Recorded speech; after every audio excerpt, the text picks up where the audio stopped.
여러분 안녕하십니까? 한동훈 전 법무장관이 국민의힘 비상대책위원장에 취임했습니다.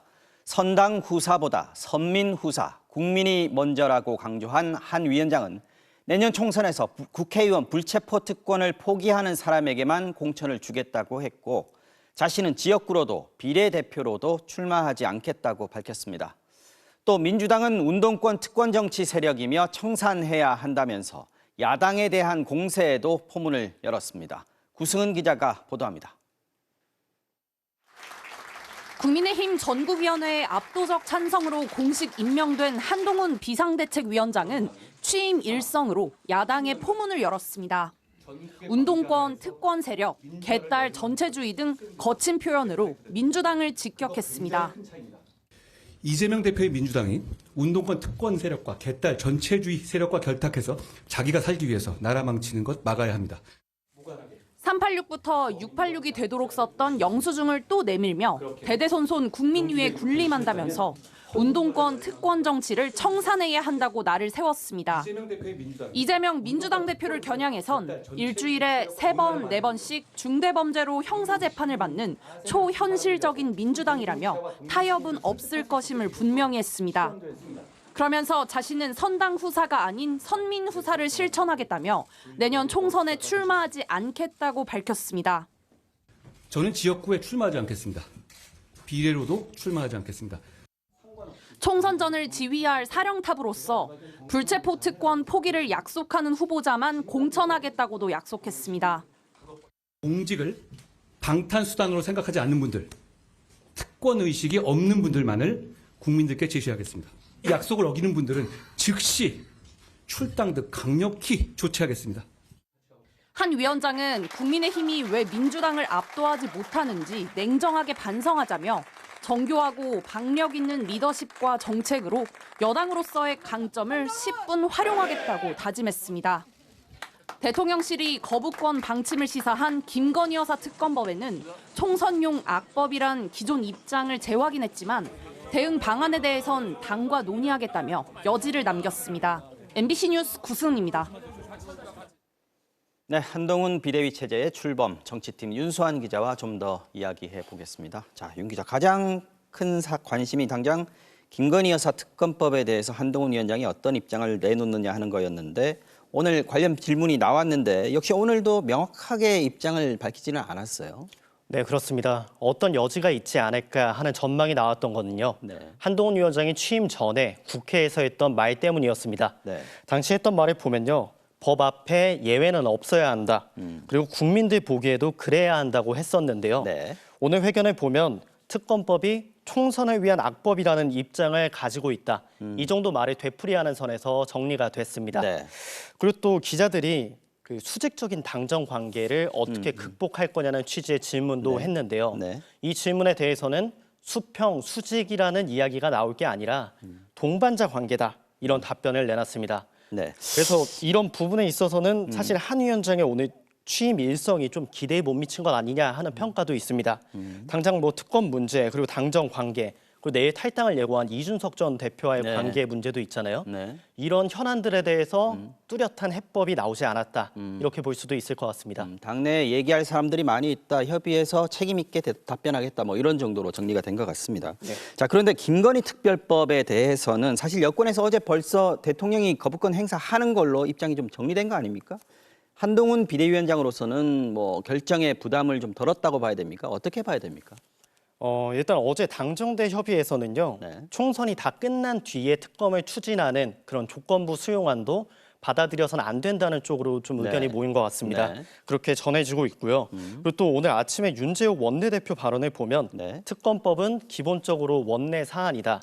자신이 책임 있게 처리하겠다고 강조하기도 했습니다. 네. 지금 상황을 보면 김건희 여사 특검이 한동훈 위원장의 첫 시험대가 되는 상황이잖아요. 네. 이 상황에서 부담을 좀 덜어주려는 것 아니냐 하는 해석도 있습니다. 네. 반면에 이런 상황이 이 김 여사 문제를 어떻게 대응할지 이 부분에 있어서 한 위원장의 입지를 좀 사전에 제한한 것 아니냐는 그런 반대적인 해석도 가능한 상황인데요. 네. 당장 이제 김 여사의 벽을 넘지 못했다는 비판을 자초할 수 있는 상황인데 네. 오늘 회견만 보면 이른바 윤석열 아바타다 이런 우려를 어떻게 불식할 수 있을지 이 부분이 좀 이렇게 명확히 드러나지는 않았습니다. 네, 한동훈 비대위원장 체제, 민주당 반응은 어떻습니까? 일단 민주당 강선호 대변인 브리핑 중에서 핵심 부분 보시죠. 네. 한 위원장은 결국 윤석열 대통령의 공천지령을 전달할 대리인이고 김건희 여사를 지키기 위한 호위무사일 뿐입니다. 네, 민주당은 윤석열 아바타라는 말로 오늘 한동훈 위원장의 발언을 비판을 했고요. 네. 그리고 김건희 특검법을 수용하라는 압박 그리고 요구도 계속하고 있습니다. 네. 또 특검법뿐 아니라 내일 당장 예고돼 있는 이준석 전 대표의 탈당도 네. 한 위원장의 과제인데요. 이 부분에 대해서 한동훈 위원장은 다양한 생각을 가진 많은 분들을 만나겠다. 이 정도 원론적 입장을 내놓은 상태입니다. 네. 또 한 위원장이 보면 오늘 회견에서 내년 총선에서 어떤 형태로든 불출마하겠다 이렇게 말을 했잖아요. 그랬죠? 대통령실에서는 이 부분, 대통령실뿐 아니라 이 여권에서는 이 부분에 대해서 좀 헌신을 보여준 것 아니냐. 네. 좀 높이 산다 이런 평가가 나왔고요. 네. 반면에 유승민 전 의원 같은 경우는 험지에 출마했어야 하는데 실망스럽고 생뚱맞다 이런 비판을 내놓기도 했습니다. 네. 자, 윤석열 기자 오늘 여기까지 듣겠습니다. 잘 들었습니다. 자, 여당 대변인은 필요성을 아실 테니 전향적인 결정을 기대한다고 하는데 대통령실 관계자는 안 했을 때보다 했을 때 논란이 더 클 수 있다는 걱정도 합니다. 대통령 신년 기자회견 얘긴데요.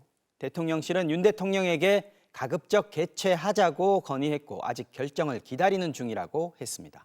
김민찬 기자가 보도합니다. 윤석열 대통령은 올해 신년에도 지난 5월 취임 1주년에도 기자회견은 하지 않았습니다. 취임 3년 차를 맞는 내년 신년 기자회견 여부가 쟁점입니다.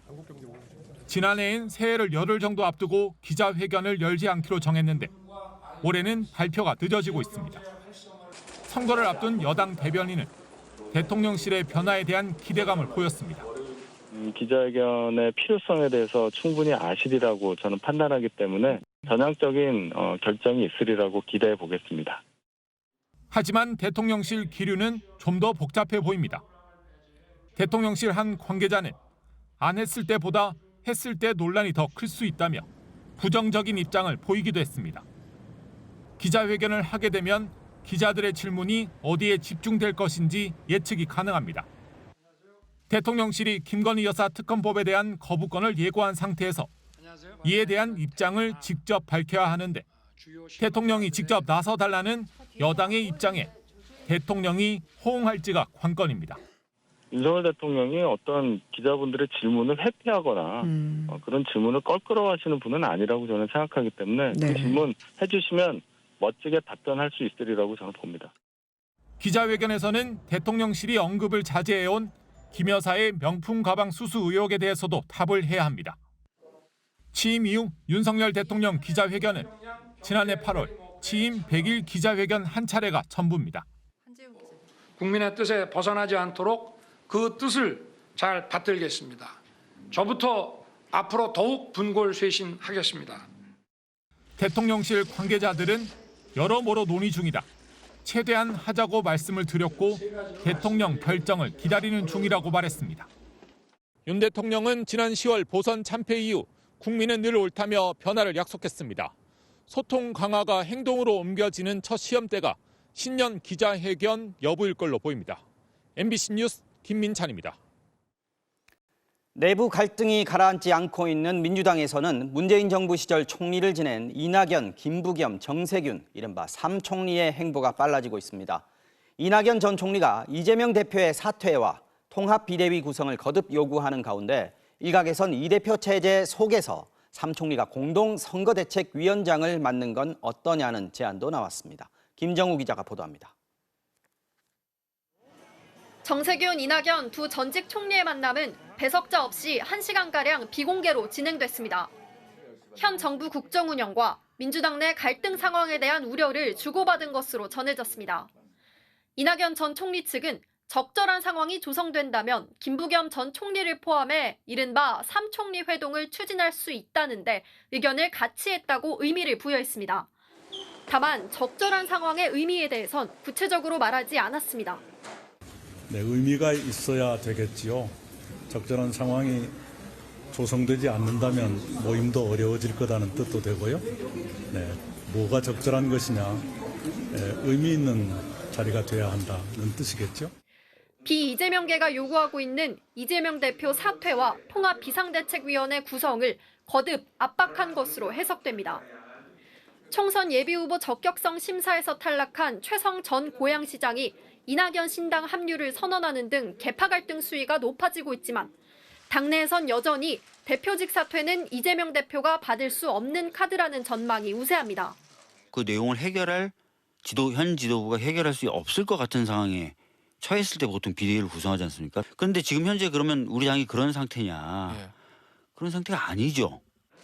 당 일각에선 중재안으로 이 대표 체제를 전제로 한 이낙연, 정세균, 김부겸, 3총리의 공동 선거대책위원장 추대 의견도 나옵니다. 김부겸 전 총리에 이어 28일 정세균 전 총리를 만나는 이재명 대표는 당 안팎의 요구에 아직은 명확한 답을 하지 않고 있습니다. 이낙연 전 총리와의 만남은 여전히 성사 여부가 불투명합니다. 이재명 대표 측은 사퇴를 전제로 한 회동은 어렵다면서도 조건 없는 대화는 가능하다는 입장입니다. MBC 뉴스 김정우입니다. 어제 새벽 서울 도봉구의 한 아파트에서 화재가 발생해서 아이를 안고 뛰어내렸던 아빠가 끝내 숨졌다는 소식을 전해드렸죠. 경찰과 소방이 오늘 합동 감식을 벌였는데요. 처음 불이 나기 시작한 3층 집에서 담배꽁초와 라이터가 발견이 됐습니다. 또 방화문이 열려 있어서 피해가 커진 것으로 드러났습니다. 조희영 기자가 전하겠습니다. 집 안에서 시작된 불로 2명이 숨지고 30명이 다친 서울 도봉구의 아파트 화재. 경찰과 소방관들이 오늘 불이 시작된 3층 집을 찾아 현장 감식을 벌였습니다. 오전 11시부터 오후 2시 반까지 3시간 넘게 이어진 조사 결과 경찰은 작은 방에서 담배꽁초를 발견했습니다. 경찰은 담배꽁초와 라이터를 증거물로 확보하고 화재와의 관련성을 확인하고 있습니다. 일단 방화 가능성은 없다는 게 경찰 판단입니다. 오늘 조사한 결과를 바탕으로 체증물과 거주자 간의 과실 여부, 연관성 부분에 대해서 계속해서 조사를 진행할 생각입니다. 사고 당시 화재 경보기 작동에는 이상이 없던 것으로 확인됐습니다. 하지만 아파트가 지어졌던 지난 2001년 당시의 소방법은 16층부터 스프링클러를 설치하게 돼 있었고 당시 불이 고층으로까지 번지지 않아 설비는 작동하지 않았습니다. 또 불이 난 3층에 방화문이 열려 있어 피해가 커졌다고 경찰은 설명했습니다. 사망자들에 대한 부검도 마무리 단계입니다. 경찰은 7개월 된 딸아이를 안고 뛰어내린 33살 박모 씨의 경우 추락에 따른 충격으로 11층 계단에서 발견된 38살 임모 씨는 연기 흡입으로 숨진 것으로 보고 있습니다. 10층에 살던 임 씨는 119에 가장 먼저 화재를 신고한 뒤 이후 함께 살던 남동생, 부모님 등 가족들을 먼저 대피시켰지만 미처 화재를 피하지 못한 것으로 알려졌습니다. MBC 뉴스 조희영입니다. 청정 지역인 제주도 상공에서 강력한 온실가스가 관측됐는데 기류를 추적해봤더니 바다 건너 중국에서 집중적으로 날아온 것으로 확인이 됐습니다. 이산화탄소의 14,800배나 되는 엄청난 양이었는데 이게 얼마나 심각한 건지 기후환경팀 현인아 기자가 단독으로 전해드리겠습니다. 청정지역 제주도의 고산관측소에서 강력한 온실가스가 검출됐습니다. 수소불화탄소, HFC 23이라고 불리는 물질입니다. 온난화지수 기준으로 이산화탄소의 14,800배나 되는 강력한 온실가스로 국제사회가 서둘러 감축하기로 약속한 물질입니다. 강력한 온실가스가 도대체 어디서 오는 건지 추적했습니다.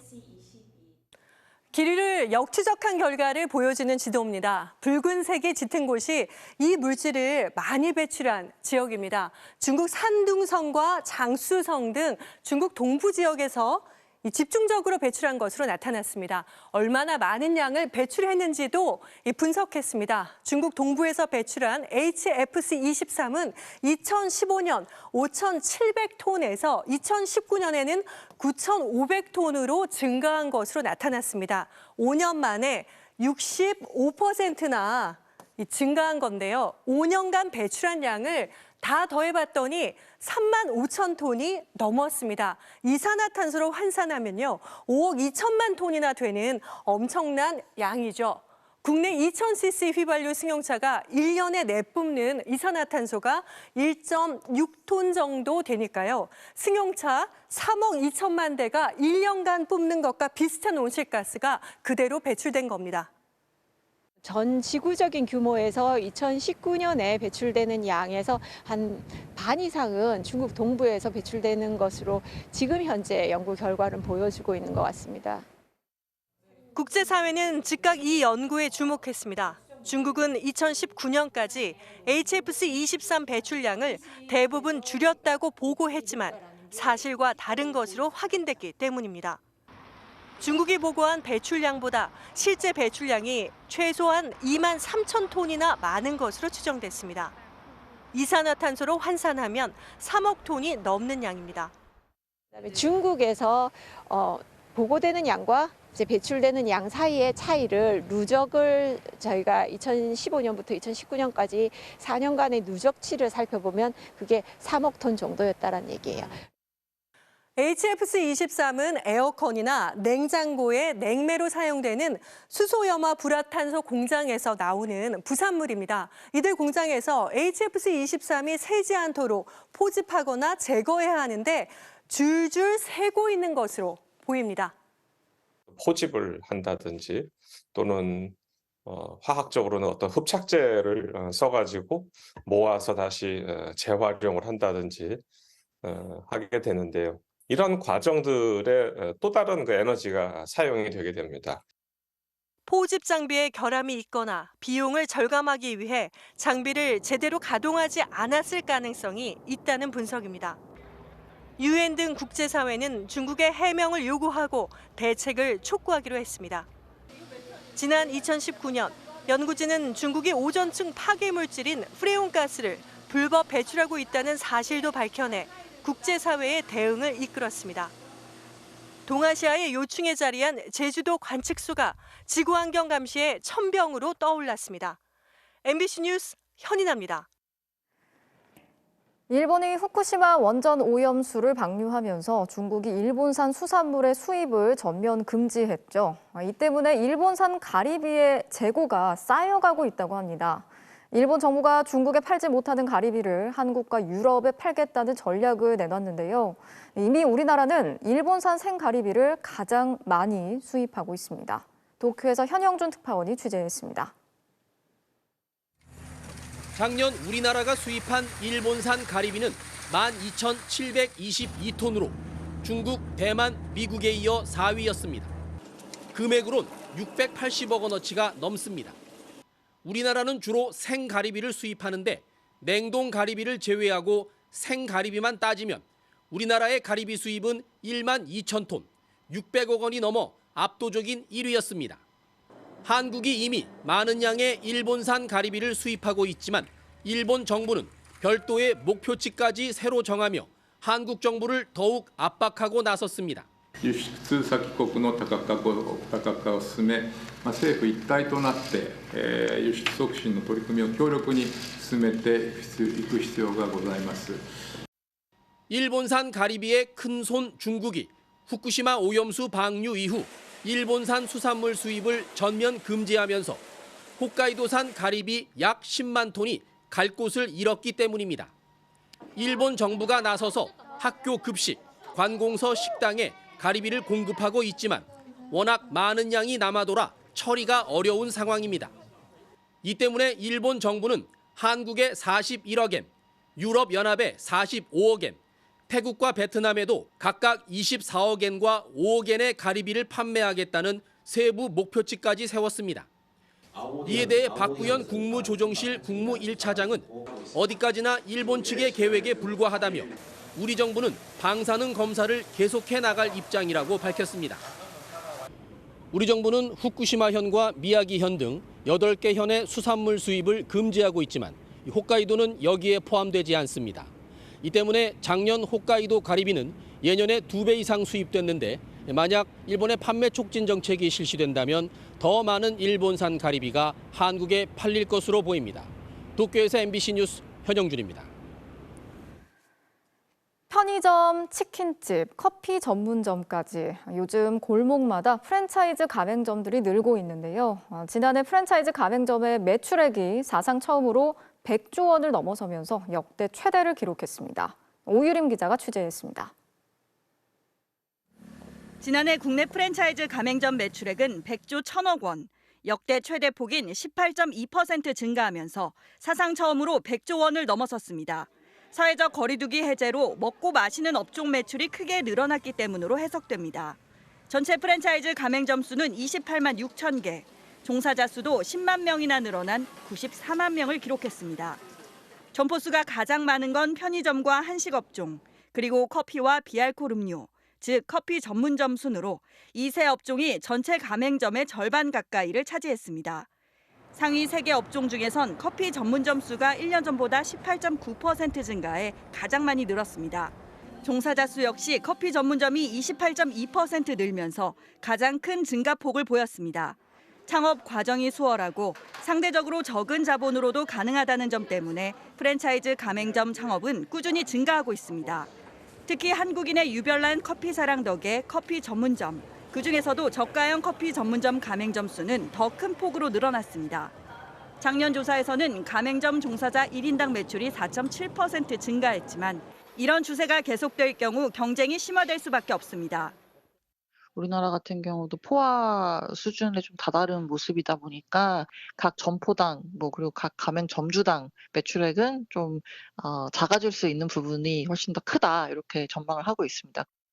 행정안전부에 따르면 10년 전인 2013년과 비교해 올해 신규 커피 전문점 수가 45% 늘어날 동안 폐업한 곳은 181% 급증한 것으로 나타났습니다. MBC 뉴스 오유림입니다. 자, 이렇게 프랜차이즈 가맹점이 늘면서 업계 내부에서의 이른바 갑질 논란도 끊이지 않고 있습니다. 이번에는 프랜차이즈 치킨 회사인 BHC가 음식 재료에 대해서 문제 제기를 한 가맹점주를 상대로 갑자기 계약을 해지해버렸는데요.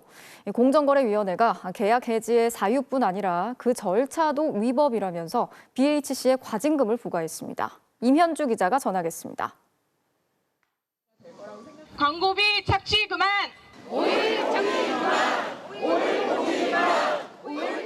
울산에서 BHC 가맹점을 운영 중인 진정호 씨는 4년 전 본사가 신선육이 아닌 냉동육을 공급하고 저가의 해바라기유를 비싸게 판매한다며 항의했습니다. 그러자 BHC는 허위 사실을 유포했다며 계약을 해지해버렸습니다. 신선육 가격이나 기름값이 비쌌거든요. 근데 비싼 만큼 물건이 상태가 별로 안 좋았어요. 거기에 대해 시정주를 계속 이제 요구를 한 거죠. 근데 그걸 했다고 본사가 어느 날 갑자기 제게 즉시 해지를 시킨 거죠. 진 씨는 계약 해지 처분이 부당하다며 법원에 가처분 신청을 냈고 법원은 진 씨의 손을 들어줬습니다. 그런데도 BHC는 지난 2020년 다시 진 씨에게 계약 해지를 통보했습니다. 이에 대해 공정위는 BHC의 계약 해지가 위법했다며 과징금 3억 5천만 원을 부과했습니다. 진 씨의 주장을 허위 사실로 볼 수 없는 데다 BHC의 가맹 계약 해지 절차에도 문제가 있다고 판단했습니다. 가맹사업법에 따르면 2개월 이상의 유예 기간을 두고 가맹점주에게 계약 위반 사실을 알리고 시정 조치할 수 있도록 해야 하는데 이를 어겼다는 겁니다. 가맹계약 해지 사유가 존재하지 않음에도 일방적으로 가맹계약을 해지한 BHC에 대해 시정명령과 함께 과징금을 부과했습니다. 공정위는 또 BHC가 배달앱 치킨 가격을 가맹점주들에게 일방적으로 공지한 행위에 대해서도 경고 처분을 내렸습니다. 가격 구속 행위에 해당된다는 겁니다. BHC는 공정위 결과를 겸허히 받아들인다며 외부 전문가 등으로 구성된 분쟁 자율 조정 협의회를 만들어 재발 방지에 힘쓰겠다고 밝혔습니다. MBC 뉴스 임현주입니다. 방송통신심의위원회가 뉴스타파의 김만배 씨 인터뷰를 인용 보도한 방송사들에 대해 긴급 심의를 결정할 당시 현 방심위원장인 유희림 심의위원의 가족과 지인들이 집중적으로 민원을 제기했다는 소식 어제 전해드렸는데요. 어제 침묵을 지켰던 유 위원장이 오늘 성명을 통해 민원인의 정보를 유출한 건 공익신고로 포장할 수 없는 범죄라며 유출자를 찾아내기 위한 특별감사에 착수하고 수사도 의뢰하겠다고 밝혔습니다.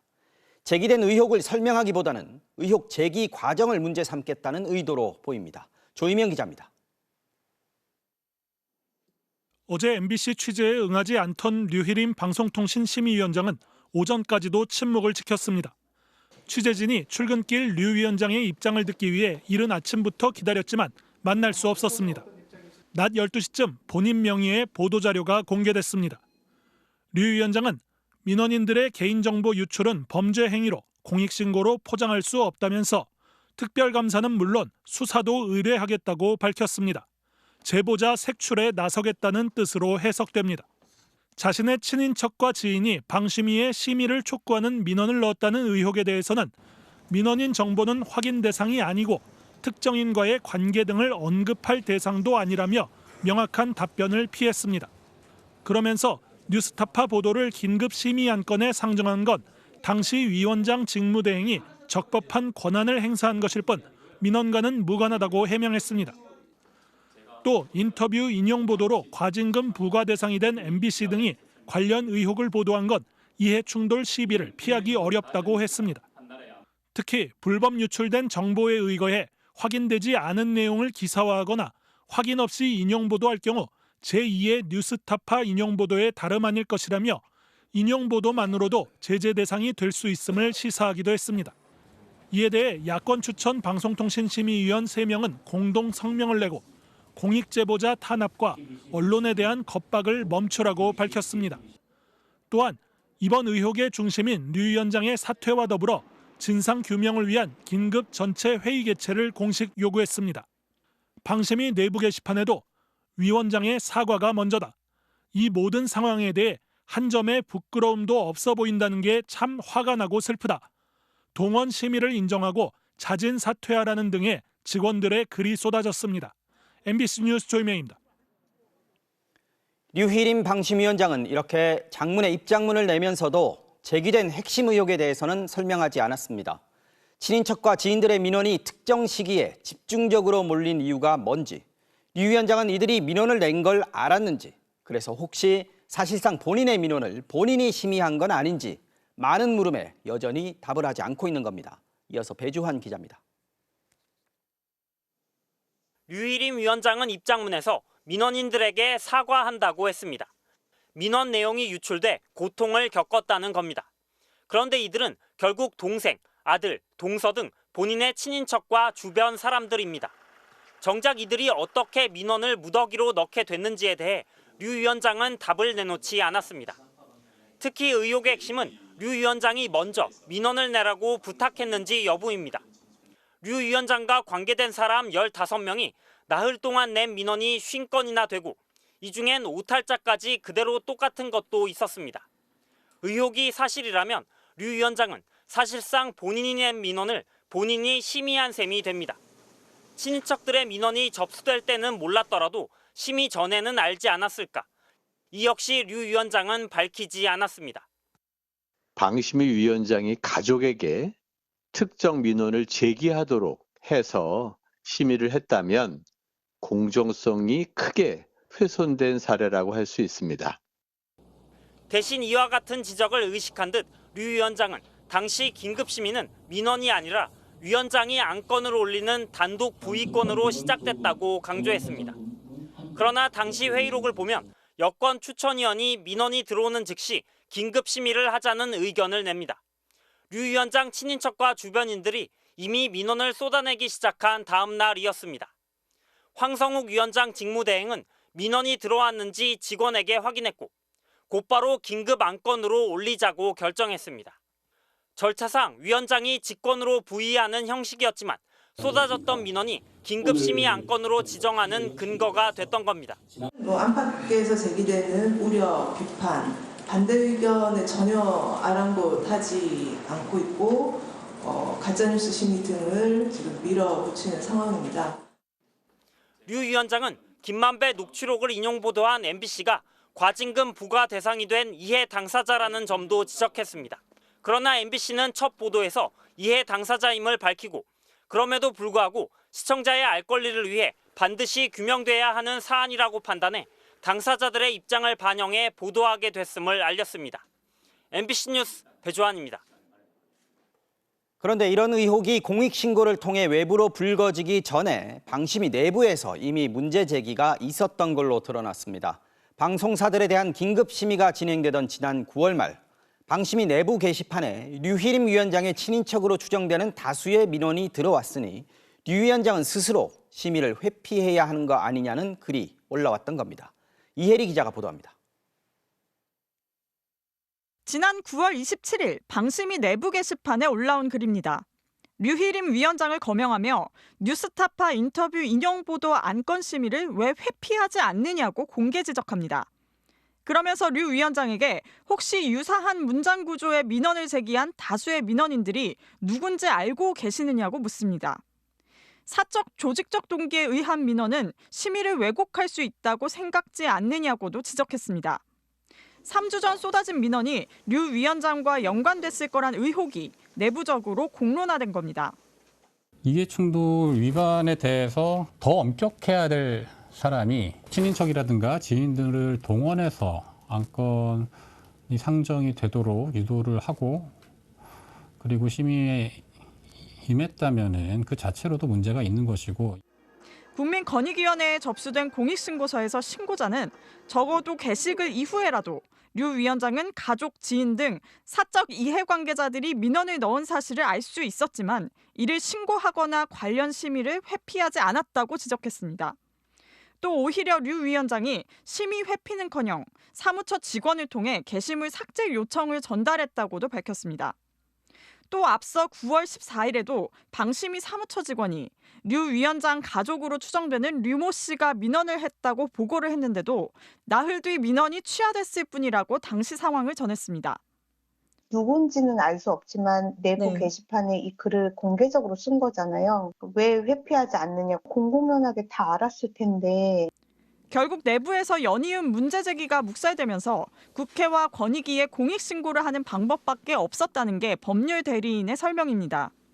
향후 진상규명 과정에서도 류 위원장의 개입 여부와 함께 문제 제기를 묵살한 경위도 쟁점이 될 걸로 보입니다. MBC 뉴스 이혜리입니다. 파장은 정치권으로도 번졌습니다. 국민의힘 안에선 개인정보 유출 사건이다. 좌파 카르텔에 의한 정치 공작이라는 주장이 나왔고 민주당은 청부 민원으로 언론 탄압을 자행한 거라는 주장과 함께 류희림 위원장의 사퇴를 요구했습니다. 신준명 기자의 보도입니다. 국민의힘 지도부는 사실관계 확인이 먼저라며 말을 아꼈습니다. 다만 당 소속 미디어 커뮤니케이션 특별위원회가 나서 민원인 개인정보를 특정 진영에 유출한 사건이라고 역공을 폈습니다. 공익신고라는 포장지를 씌워 개인정보를 좌파 진영에 갖다 바쳤다며 민원 사주가 아니라 좌파 카르텔, 정치 공작이라고 주장했습니다. 불법 입수 자료를 근거로 해서 해당 민원인을 괴롭히는 보복 보도는 사회적 흉기 역할을 자행한 것으로 비판받아 마땅합니다. 민원인 정보를 유출한 방심위 직원을 개인정보보호법 위반 혐의로 검찰에 고발하고 이를 보도한 언론사 역시 언론중재위원회에 제소할 수 있다고 경고했습니다. 더불어민주당은 청부 민원 셀프 심의라며 류희림 위원장의 사퇴를 요구했습니다. 류희림 방심위원장은 직권남용과 언론 탄압을 자행한 것입니다. 스스로 사퇴하거나 최소한 업무에서 배제시켜야 됩니다. 국민의힘 전신인 미래통합당에 지난 2020년 고발 사주 의혹과 판박이라며 류 위원장이 사무처 직원으로부터 가족 민원 사실을 보고받고도 회의에 참석한 건 이해충돌방지법 위반이라고 강조했습니다. 민주당은 특히 이동관 당시 방송통신위원장이 엄중 조치하라고 발언한 이후 같은 문구의 민원들이 방심위에 쏟아졌다며 윤석열 대통령에게도 류 위원장을 파면하고 진상조사를 지시하라고 촉구했습니다. MBC 뉴스 신준명입니다. 국방부가 새로 펴낸 정신전력교육교재, 이승만 전 대통령에 대한 공적 일변도의 서술과 전 정부 대북 정책에 대한 맹비난 등으로 편향성 논란이 일고 있다는 소식을 어제 전해드렸는데요. 오늘 국방부 기자 브리핑 현장에서는 5공화국 시절 정신교육으로 돌아가겠다는 거냐, 군이 지켜야 할 정치적 중립을 위반한 거 아니냐는 지적이 이어졌습니다. 먼저 홍희표 기자가 보도합니다. 오늘 국방부 정례 브리핑에선 새 정신전력 교재를 향한 질문이 쏟아졌습니다. 가짜 평화에 기댔던 나라는 역사에서 사라졌다는 등의 표현이 전임 정부 시절의 대북 정책을 겨냥한 것 아니냐는 겁니다. 정부와 여당에서 전임 정권의 대북 정책을 좀 비판할 때 사용하던 용어인데 이 부분이 편향적이지 않냐. 북한에 대한 실체를 인식하기 위해서 장병들에게 그런 내용을 교육하고자 정신교육 교재에 포함시킨 것입니다. 가짜 평화, 선의의 기대는 뭐 이런 식의 폄훼에 가까운 비판적인 그런 평가, 이것도 군의 정치적 중립 위반이 아니라고 할 수 있을까요? 안보 상황에 대한 정확한 평가를 하는 것입니다. 군의 정치적 중립 문제와 더불어 이념 편향적 교육이 아니냐는 비판도 나왔습니다. 50식의 정신전력 자료를 만들고 50식의 교육을 할 것 같다. 합리적인 보수의 시각이 아니라 반공보수의 시각이 여기 많이 담겨 있어요. 국방부는 북한을 명백한 적으로 규정한 것 외에 내부의 위협 세력이 있다는 언급에 대해선 이를 부정하거나 방관하면 북한의 주장에 동조하고 적을 이롭게 하는 것이라고 강조했습니다. 그러면서 진영 논리로 보지 말아달라고 했습니다. 건전한 진보 진영을 마치 우리 군이 교재에 내부의 위협 세력으로 언급한 것처럼 인식하는 게 저는 좀 우려스럽고요. 전혀 그렇지 않다는 걸 거듭 말씀드립니다. 당초 이종섭 전 장관이 이미 검토까지 마친 이번 정신전력 교재를 신원식 장관이 취임한 뒤 재검토 지시를 내렸다는 의혹도 제기됐습니다. 이에 대해 국방부는 최종 발간되기 전 필요한 내용을 계속 보완하는 것이라면서 장관이 바뀐 뒤 어떤 부분이 수정됐는지 확인해보겠다고 밝혔습니다. MBC 뉴스 홍익표입니다. 국방부의 새 교재에는 한일 관계에 대한 서술도 담겨 있습니다. 일본과의 신뢰 회복, 협력만을 강조하고 있는데요. 역사와 영토 문제에 대한 언급이 사라진 것으로 이 역시 편향된 시각을 교육하는 거 아니냐는 지적이 나오고 있습니다. 이어서 이덕영 기자가 보도합니다. 장병 정신전력 교육 기본교재에 수록된 한일 관계 부분입니다. 신뢰 회복을 토대로 공동의 이익과 가치에 부합하는 미래 협력과 동반자적 관계 발전을 목표로 삼고 있다며 한일 양국은 협력을 강화하고 있다고 설명합니다. 그동안 국방부는 한일 관계에 대해 이원화된 접근을 강조해왔습니다. 기존 자료엔 북핵 문제 해결을 위해 한일 양국의 안보 협력이 뒷받침돼야 한다면서도 역사 문제와 영토 문제는 과제로 남아있다는 점을 분명히 했습니다. 한일 관계 개선에 집중하는 윤석열 정부가 장병 교육 자료에서도 껄끄러운 부분을 쏙 빼놓은 겁니다. 어떤 역사적 사실과 다양한 논점을 다루고 있는 역사 서적이 아니기 때문에 대한민국 정부가 수립되는 과정에 대해서도 기존 교재는 자유민주주의 체제가 우리의 선택이었다며 시민들의 자율성과 능동성을 강조했습니다. 반면 새 교재는 이승만 전 대통령이 자유민주주의 체제를 만든 것처럼 묘사하고 있습니다. 또 과거 군부 독재를 권위주의 정부라고 평가했던 부분이 사라졌고 경제성장을 추진하는 과정에서 일부 과오도 발생했다는 한마디로만 표현했습니다. 이 같은 시각은 5.16, 12.12 쿠데타를 찬양했던 신원식 장관의 과거 발언과 일맥상통합니다. 5.16은 누가 말해도 문명사적 관점에서 위대한 혁명입니다. 12.12하고 박정희 대통령이 돌아가시는 그 공백기에 뭐 서울에 보면 일어나고 그래서 저는 그때 당시 나라 구해야 되겠다 나왔다고 봐요.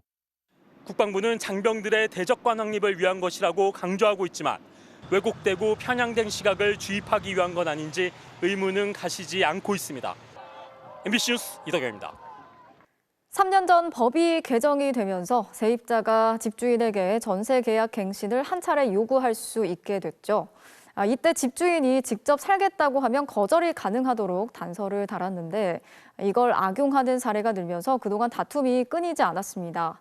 실거주 의사가 진짜라는 점을 집주인이 직접 증명해야 한다고 판결하면서 대법원이 처음으로 기준을 제시했습니다. 윤상문 기자가 전하겠습니다. 지난 2019년 3월 한 세입자 부부가 보증금 6억 3천만 원의 2년짜리 전세 계약을 맺고 서울 서초동 아파트에 들어갔습니다. 집주인 여성은 자녀들과 제주도에 살고 있었습니다. 이듬해 세입자가 2년 더 전세 계약을 유지해달라 요구할 수 있도록 주택임대차 보호법이 바뀌었습니다. 그런데도 집주인 여성은 세입자 부부에게 사정이 어려워져 제주 생활을 정리하고 직접 들어가 살겠다며 나가달라고 통보했습니다.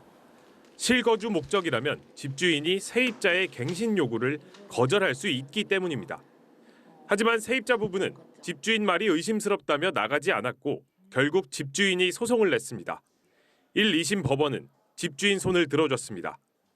재판부는 집주인 말에 의문이 간다면서도 실거주 계획의 개연성이 있고 아파트를 다른 사람에게 파는 등 명백한 모순이 없으면 갱신 거절이 적법하다고 봤습니다. 반면 대법원은 하급심이 실거주 의사에 대해 잘못 판단했다며 사건을 돌려보냈습니다. 대법원은 집주인이 실거주 의사를 꾸며내지 않았다는 게 통상적으로 수긍할 수 있을 정도로 인정돼야 한다면서 증명 책임은 집주인에 있다고 지적했습니다. 그러면서 실거주 의사가 진짜인지 여러 요건을 놓고 종합적으로 판단해야 한다며 처음으로 판단 기준을 제시했습니다. 임대인의 주거 상황, 사회적 환경, 실거주 의사를 갖게 된 경위, 계약갱신을 거절하게 된 전후 사정 등을 종합적으로 고려. 대법원은 특히 이번 사건에서 가족 중 누가 거주할지 집주인의 말이 바뀌고 자녀의 전학과 이사 준비를 하지 않았던 점 등을 의심스러운 정황으로 꼽았습니다. MBC 뉴스 윤상문입니다. 김홍일 방송통신위원장 후보자의 인사청문회가 내일 열리는데요. 청문회에서는 여러 논란 중에 김 후보자의 검사 시절 이력도 도마에 오를 것으로 보입니다. 김 후보자, 지난 2007년이었죠. 이명박 전 대통령의 다스 실소유와 관련된 수사를 지휘했지만 모두 면죄부를 줬던 당시 수사팀의 책임자였습니다. 이번 청문회에서 최대 쟁점 중에 하나가 될 것으로 보이는데 나세훈 기자가 짚어봤습니다. 지난 2007년 한나라당 박근혜 대선 예비후보는 경쟁자인 이명박 예비후보의 재산 은닉 의혹을 제기했습니다. 과거 큰형과 처남이 200억대 차익을 남기고 판 도곡동 땅이 사실 이 후보 재산이란 겁니다. 그 땅이 누구의 땅이란 말입니까? 우려한 대로 밝혀진다면 그때는 이번 대선 어떻게 되겠습니까? 땅을 팔고 받은 돈은 자동차 부품업체 다스로 흘러갔는데 다스도 이 후보 소유라는 의혹도 이어졌습니다. 검찰은 대선 판도를 뒤흔들 수 있는 수사 결과를 대선 2주 전 발표했습니다. 검찰은 당선이 유력해진 이명박 후보를 모두 무혐의 처분했습니다. 직접 결과를 발표한 수사 책임자는 김홍일 방송통신위원장 후보자였습니다. 그 자금의 흐름을 면밀하게 추적하는 등으로 제기된 의혹을 규명하기 위해서 노력했으나 다스가 이 후보의 소유라는 증거를 발견하지 못했습니다. 애초 도곡동 땅이 차명 소유로 의심된다는 중간 발표를 스스로 뒤집으며 차기 권력에게 면죄부를 줬다는 거센 비난을 받았습니다. 11년 뒤 검찰은 재수사 끝에 도곡동 땅도 다스도 이명박 전 대통령 소유라고 밝혔습니다. 이 전 대통령이 주식회사 다스의 실소유자라는 사실을 확인하였습니다. 2007년 수사 결과를 발표하던 김홍일 검사는 할 수 있는 조사를 다 했다고 했지만 이 전 대통령은 검찰 수사 도중에도 버젓이 다스 비자금 20여억 원을 대선 후보 경선 자금으로 썼습니다. 검찰청 바로 앞 자기 소유인 영포빌딩에서 자금 세탁을 거친 수표를 관리했습니다. 이명박 전 대통령은 취임 직후 김홍일 검사에게 대선 사건을 중립적으로 엄정하게 처리했다며 훈장을 줬습니다. 이 전 대통령 수사가 미진했던 이유를 묻자 김 후보자 측은 즉답을 피하고 청문회에서 소명하겠다고만 밝혔습니다. MBC 뉴스 나세훈입니다. 김홍일 후보자와 관련된 논란은 이뿐만이 아닙니다. 31년 전 여자친구를 살해한 혐의로 현직 순경이 재판에 넘겨졌는데 알고 봤더니 동료 경찰들이 고문을 해서 허위 자백을 받아낸 것으로 드러났습니다. 억울하게 옥살이를 하다가 진범이 잡히면서 풀려난 이 순경은 검사가 자신의 호소를 들어주지 않았다고 폭로하면서 고소를 했는데요. 당시 이 사건의 담당 검사 바로 김홍일 후보자였습니다. 김상훈 기자가 전하겠습니다. 지난 1992년 11월 서울 관악구 한 여관에서 18살 여성이 숨진 채 발견됐습니다. 남자친구였던 26살 김기웅 순경이 처음 현장을 발견해 신고했습니다. 경찰은 현장에 간 김순경이 범인이라며 자백을 받아낸 뒤 검찰에 넘겼습니다. 담당 검사는 경찰이 적용한 폭행치사죄보다 처벌이 더 무거운 살인죄를 적용해 김순경을 그대로 법정에 세웠습니다. 1심과 2심 법원은 징역 12년을 선고했는데 사건 1년 뒤 한 강도 사건 용의자가 자신이 여관살인 진범이라고 자백했습니다. 아이고 우리 아들, 아이고 아들, 아이고 아들. 억울한 옥살이 끝에 풀려난 김순경은 명예회복에 나섰습니다. 자신을 고문해 허위 자백을 받은 동료 경찰들, 그리고 고문을 당했다는 호소를 무시한 담당 검사 1명을 고소했습니다. 고소당한 검사는 김홍일 방송통신위원장 후보자입니다. 검찰, 재판부 그 사람들은 과정에 불과했지 진실 밝히려고는 사람들이 요만큼도 조금이라도 노력을 안 했어요. 그 사람들은 각성을 해야 됩니다. 검찰은 경찰관 3명을 형사처벌했지만 호소를 무시하고 허위 자백도 못 걸러낸 김홍일 검사는 무혐의 처분했습니다. 김순경은 국가 배상 소송도 냈고 대법원은 국가가 1억 8천만 원을 배상하라는 판결을 확정했습니다. 대법원은 김순경의 경찰 진술이 앞뒤가 안 맞고 김순경이 현장에서 나온 누군가의 혈액과 발자국에 대해 조사해달라 호소했지만 검사는 이를 묵살하고 추가 수사를 하지 않았다고 지적했습니다.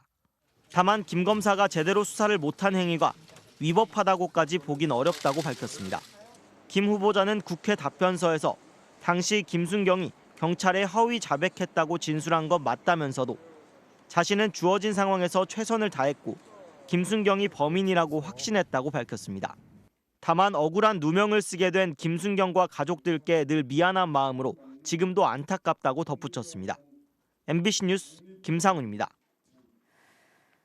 서울 강남 학원가에서 이른바 마약 음료를 유통한 사건의 주범인 이모 씨가 오늘 중국에서 송환이 됐습니다. 이 씨는 지난해 10월 중국으로 넘어가서 공범들에게 필로폰을 공급한 뒤 마약 음료를 제조하고 학원가에 배포하라고 지시한 혐의를 받고 있습니다. 경찰은 지난 4월 체포영장을 발부받아서 인터폴 적색 수배를 내렸고 중국 공안과 협조해서 지난 5월에 이 씨를 붙잡았습니다.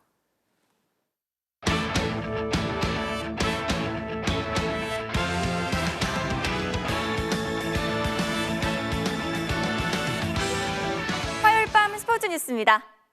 아시안컵 우승에 도전하는 우리 축구대표팀이 오늘 국내 선수 위주로 먼저 소집됐는데요. 올해 최고의 시간을 보낸 울산의 김영권 선수는 이제 아시안컵에 한을 풀겠다고 다짐했습니다. 김태훈 기자입니다. 2023년 프로축구는 김영권의 해였습니다.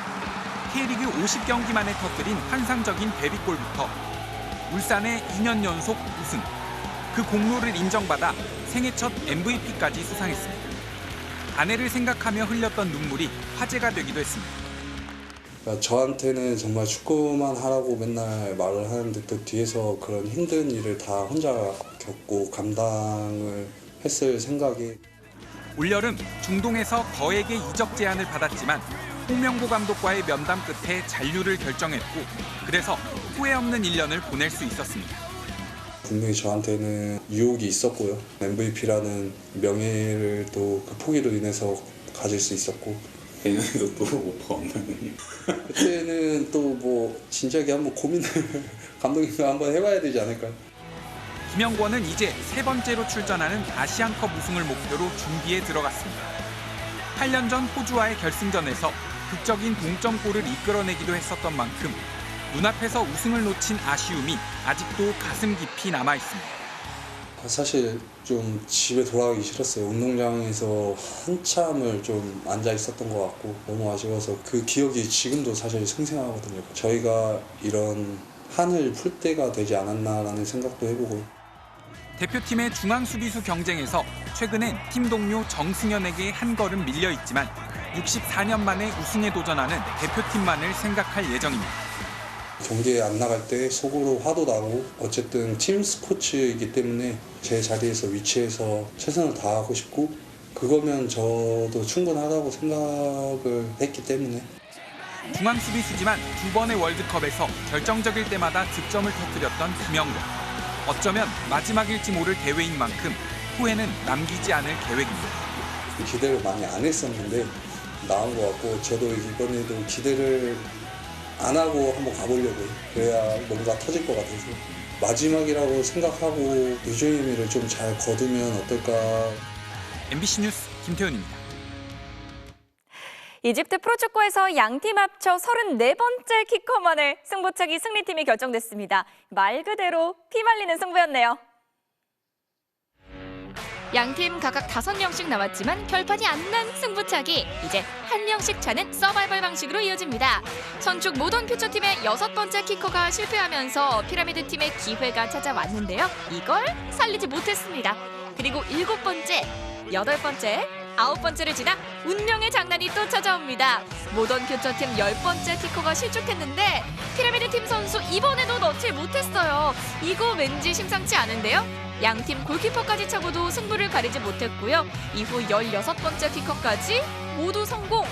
긴장감도 높아지지만 선수와 코칭 스태프들의 피로도도 높아지는 것 같은데요.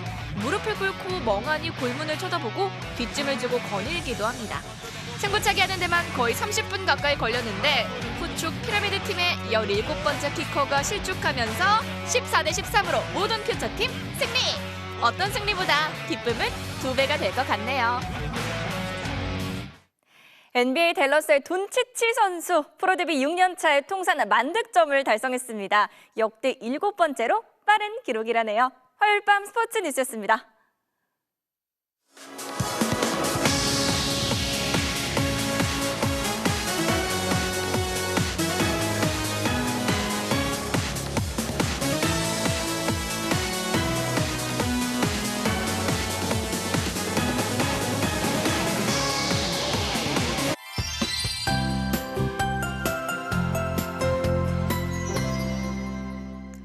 연말 연시의 한파보다는 미세먼지가 더 신경 쓰이겠습니다. 오늘부터 대기 정체가 시작돼 수도권 곳곳에 농도가 높았는데요. 밤 사이는 스모그가 유입되면서 내일 수도권을 비롯한 서쪽 지방의 농도가 온종일 나쁜 수준이 예상되고요. 또 충남 지역에서는 미세먼지 예비 저감 조치도 시행됩니다. 이 먼지는 이번 주 내내 머물 것으로 보입니다. 또 낮 동안에 녹았던 눈이 밤사이 다시 얼어붙으면서 출근길에는 길이 상당히 미끄럽겠는데요. 조심히 이동을 하셔야겠습니다. 한편 강원 영동을 비롯한 동쪽 지방은 메마른 날씨가 계속되겠습니다. 내일 전국의 하늘 가끔 구름이 많겠습니다. 새벽부터 아침 사이 내륙 대부분 지방에는 옅은 안개가 끼겠고 동해안 지방은 너울성 파도가 강하게 밀려오겠습니다. 아침 최저 기온은 오늘과 비슷하거나 높겠는데요. 서울 영하 3도, 대구 영하 1도, 대전 영하 2도를 보이겠고 낮 기온은 서울이 7도, 광주 10도, 부산은 12도까지 오르겠습니다. 네, 이번 주말 전국적으로 비나 눈 소식이 있습니다. 중부지방은 주로 눈으로 내릴 가능성이 있어서 연휴 계획에 참고를 하셔야겠습니다. 날씨였습니다. 화요일 뉴스데스크 마치겠습니다. 함께해 주신 여러분 고맙습니다.